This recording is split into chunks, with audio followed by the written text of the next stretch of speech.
Alors, en France, aujourd'hui, on propose l'autogreffe chez les patients chez qui on découvre un myélome multiple jusqu'à l'âge de 65-70 ans. Le traitement chez les patients à qui on va proposer une autogreffe commence par ce qu'on appelle le traitement d'induction, qui aujourd'hui comporte 4 drogues.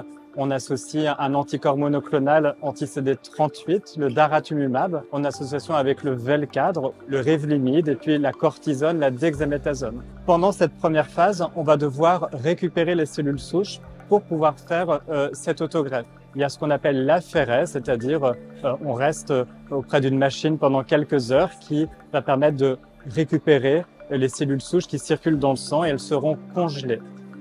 Et ensuite, on pourra faire cette procédure d'autogreffe, qui est une hospitalisation qui dure entre 15 jours et 3 semaines le plus souvent, où les patients vont recevoir le traitement actif contre la maladie, qui est une chimiothérapie, le melphalan, qu'on donne à bonne dose.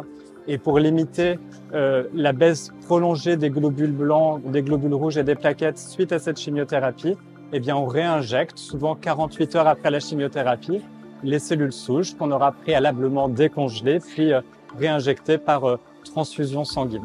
Alors, le traitement proposé était le VRD, c'est-à-dire Velcade, Revlimid, dexaméthasone. Et ensuite, en janvier, j'ai donc fait l'autogreffe. Au cours de l'autogreffe, je n'ai pas eu d'effets secondaires, quelques nausées, quelques légères diarrhées, rien de plus. Alors, comment j'ai vécu l'autogreffe ?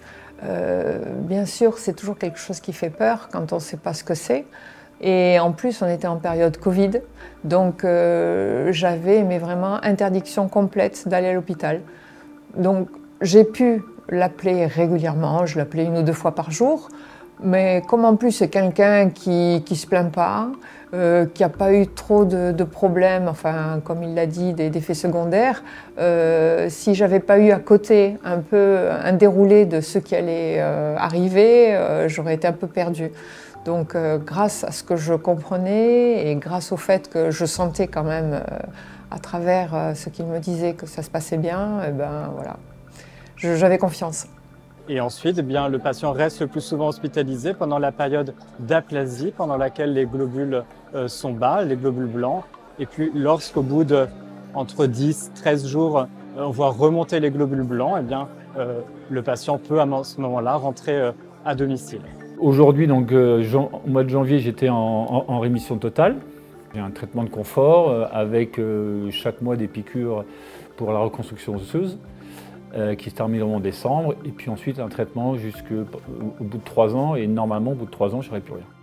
Et ensuite, les étapes qui suivent, c'est le plus souvent un traitement de consolidation qui reprend les traitements d'induction pour 2 cycles complémentaires le plus souvent.